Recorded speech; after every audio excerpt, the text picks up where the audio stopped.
Reactive training systems. We got a question the other day that was about basically how do you balance a long-term and a short-term perspective on recovery. So where this question came from was in our recent project we found out, and it coincides with all the other projects that we've run up to this point. We found that our top performers were those lifters who felt most recovered throughout the course of the training cycle. So the takeaway for me at that point is that feeling good, feeling like you're well recovered, is a positive thing. It's not a negative thing. It doesn't mean that, if you're beating yourself down and just barely able to make it through the workouts, that you're somehow working smarter and you're going to get better. I think mostly the opposite is true. With a given training protocol, the people that are well recovered are going to do better. And it probably extends a bit into feeling better recovered is a positive indicator for your training as a whole. So the question really is kind of on the back of that notion. So balancing your long-term and your short-term recovery, meaning you can do all these extra methods, right? You can do Epsom salt baths, you can do contrast showers, and all these different things like that. So those will help you recover in the short term, and you'll feel better, and you'll be able to handle more training volume. Your recovery scores are going to improve. But does it interfere with your body's long-term work capacity development, your ability to develop and tolerate stresses naturally without the aid of any of those extra methods? I think that it, just philosophically speaking, it has to interfere to some degree. Now, we don't know how much it interferes and if it's practical enough to be concerned about it or not. My inclination is that we can't really tell how much of an impact the recovery methods have on your training to begin with.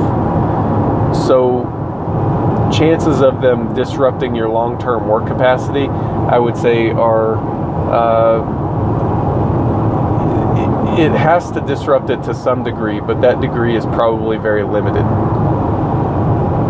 Now, with that said,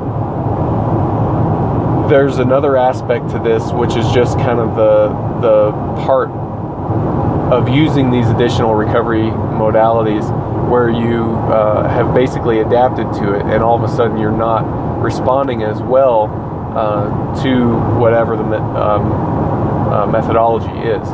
So for example, if you're doing contrast showers, but you do contrast showers all the time, in the beginning it may be really beneficial, really helpful to you, but after a while that effect is going to lessen. You're going to get diminishing returns for your investment. So in that case, you're going to want to use it strategically. So let's get a bit more practical here for a second.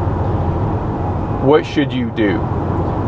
Well, we know that overusing a recovery modality, it might interfere with work capacity development a little bit,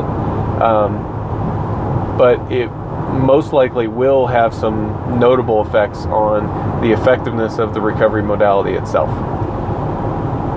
So in that case, I would tend to use those methods pretty strategically. Include them when it's important for you to perform well. When it's important for you to be recovered and get the maximum that you can from a training cycle, make sure to use them.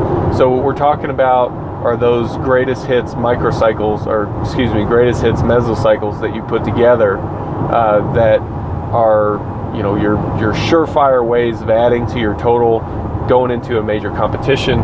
You're doing minimal experimentation, minimal development type of activity.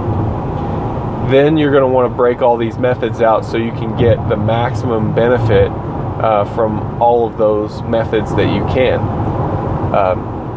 Your other development cycles where you're further away from competition, you're more experimental in nature, I would reduce the use of those methods in those cases because it's not so essential. You still should tune the overall workload to reflect what your work capacity is and what you're capable of recovering from, but you don't have to maximize your recovery. You don't have to use these methods and recover as well as you possibly can. And in fact, it's going to be better for you if you save those methods for some strategic uses later on.